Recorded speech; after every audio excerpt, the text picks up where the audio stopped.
Hi, lovelies. How are you? It is Wednesday, and we are done with our book study, and we are moving forward with our Woman in the Mirror Journey to Journaling. This is the first one outside of our book study, and I'm so happy that you guys have signed on to watch the video. I'm going to get right into it.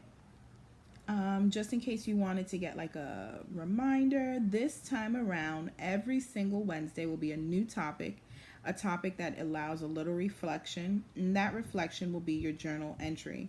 I wanted to start off though by saying that I did receive an actual card in the mail as a thank you for the Woman in the Mirror per se, just more so of the, as they called it, advice. But to me it's really like the Lord imparting word, wisdom, and being able to share that with other people. It just makes sense to do that. Like, it makes no sense to have information that could help someone else, or insight that can help someone else without helping someone else. So that was a real big encourager. And another encourager was a friend of mine, is actually taking some time off for herself, and we've been able to reconnect. She's an amazing person, kind of seemingly like the same person I am. It's so weird. But anyway, she's taking some time off, and she's able to journal, and she's using her blog as her journal piece. And it's just so amazing to see her reflections become so deep, so intimate with herself. And it's just really good to see that people are really stopping and taking a look at reality, and the time that you have left is so precious. So it kind of segues into our first topic, the idea that we don't move forward in some things because we don't want to let other things go.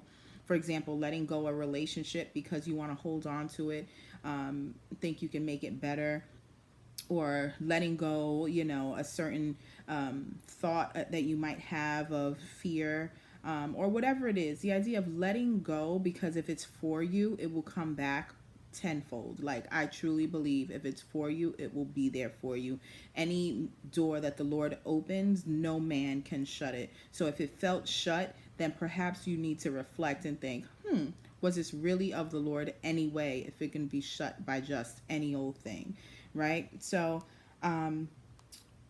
also, when we do these, I will come through with excuse that background. um, I'll come through with different verses as well. So that'll be kind of cool to be like a Bible study for some, you know what I mean? So I really hope that it makes sense to all of you, and that you look forward to them on Wednesdays. So it'll be Wednesday, it'll be posted up around 9 o'clock if it's not going live. So that is all my beginning. And so for this one, you might have read the title. The title for this journal will be called Face Fear with Faith and Let Your Basket Go. I'm going to say that again for those that are taking notes. Face fear with faith and let your basket go. Okay, that is going to be coming from Exodus 2 1 through 10. So I will give a little reading of it, or actually more of a summary, and I'll let you take that time in your journal time to write down where you're reading from. Write the date all the time. It's so important. And write the date, and you'll realize that you're actually reading through the word and journaling. Like, it's so amazing. Things that you never thought you had time to do, you will do, I promise. So Exodus 2 1 through 10. And so everyone knows that the story of Moses going into the Nile, his mom, Jochebed is her name, was put into a position where she knew there was a decree to kill all little boys. And so she kept Moses at the time until he was about 3 months old, right? And then she realized, I cannot keep this child anymore without someone seeing him and this mandate to kill all little boys. Like, what are we going to do? So in my mind, she prayed over it, right? But she went ahead and she started weaving a basket for him, and she put him in the basket, and she let him go on the Nile. So as he's going on the Nile, if you can kind of envision it, this mom, heartbroken, letting go her baby son, okay? Letting him go. And then Miriam, which is his sister, her daughter, is looking like, Mom, all right, I got this. I see him. He's going. He's going. And then he is found by the Pharaoh's daughter. Yes, Pharaoh's daughter. And it's so bizarre because at that time, it's like he's found by the Pharaoh's daughter. And then what? What is supposed to happen? Well, let me tell you, they find him and she's like, "Oh my gosh, what a baby. Like this is a baby. Oh my God, he needs help. Let me help him." And in that, she tells Pharaoh, and she says, "Should I get then a servant to nurse him because he's a baby?" And he says, "Yes, get a servant." And do you know, I don't know if you put it all together, but the servant that Pharaoh's daughter got was Jochebed. She, in fact, became the servant to nurse her own son. So I hope you followed me there, okay? She let her fear go. She let her blessing go of her child, and with it, with a prayer, okay? And not soon later was it that she was being requested to be the nursing person, the nursing mom, woman for her own son, okay? If you let it go, if it's for you, it will come back to you tenfold. Let me tell you, it is amazing to read that. And that is all in Exodus 2, 1 through 10. And then I also wrote some notes, so I'm going to read them out to you. It says, Miriam followed the riverbank. So this is, again, the sister of Moses, followed the riverbank. And Pharaoh's daughter decided, this is a Hebrew boy, and we should keep him, but we need a servant then to nurse him until adulthood. The servant then was Jochebed. Mind-blowing. You know when you say, like, I want the Lord to blow my mind, or I'm waiting on a miracle, like this cannot be. That is crazy, okay? She let this baby go, and this baby then became the child that she was asked to serve. And not only was she serving him in nursing him and serving the Pharaoh's daughter and everything, she was getting paid for it. Her own child. I mean, some mothers can say, can I get a check for that? Okay, for raising your kids, it can be hard, it can be tiresome, and we don't get no money. Okay, we don't get no money, but she is getting the opportunity to know her son is safe, to know that she let him go, but he is safe, and that she is the one to now nurse him because they needed a servant to do so, and she's getting paid for it. Like, I can't even. Okay, my thought I leave with you for the reflection period is, reflect on this. In faith, she faced her fear and let her baby go. God saw her faithfulness and ensured her the opportunity to still raise Moses in some respects and be paid for it. If we took the time to prepare ourselves as she prepared her basket, and if you read that in around verses 3 and 4, you'll see how she says, let me then prepare a basket for him. So if we could take the time out to prepare ourselves, just like preparing the basket, and truly let go, which is, in her case, Moses on the Nile, imagine the blessings God will have for us in his time, receiving the opportunity to nurse her son, given the double blessing of being paid as a servant. The idea of this is incredible.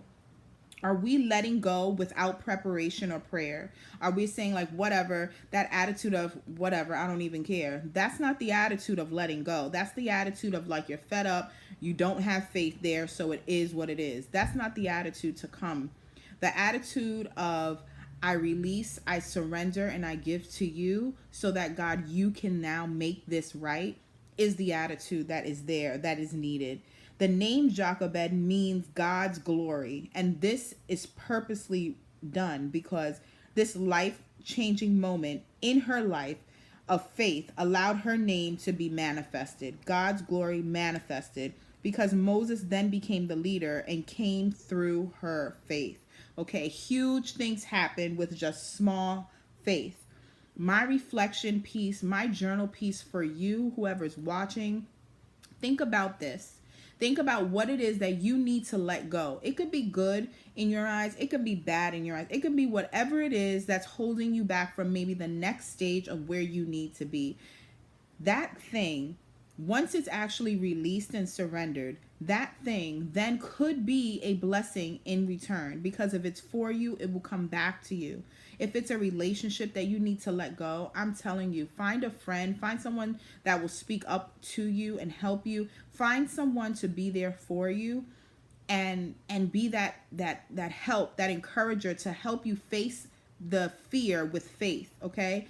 Find that, because once you let it go, it is amazing what you have now let open for more blessings to come in. It can be an addiction. You can have an addiction to pain medicine, wine. I mean, whatever your addiction is, it can be to television, it can be to a certain person, idol, whatever it is.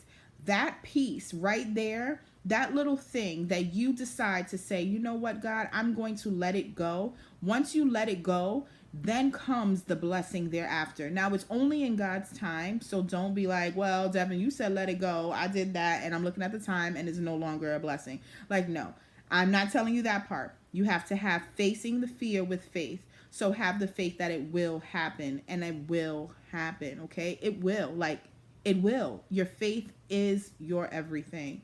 It could be anything from, you know, you might say like, Devin, I don't have addiction. I don't have huge things that I have to let go. It can be releasing your, you know, your marriage to in a surrender. Like, God, I don't know what else I can do because he get on my nerves. Please, Lord, help me. That can be something. You know what I mean? Release it. Let it go for it to come back to you in the state that the Lord has for it to be as a blessing. It can be your children. Your children could be going down the wrong path. Let that go. Let it ride in the Nile. Prepare yourself. Prepare yourself. How do you do that? Start praying. God, give me the strength because I'm going to let this go.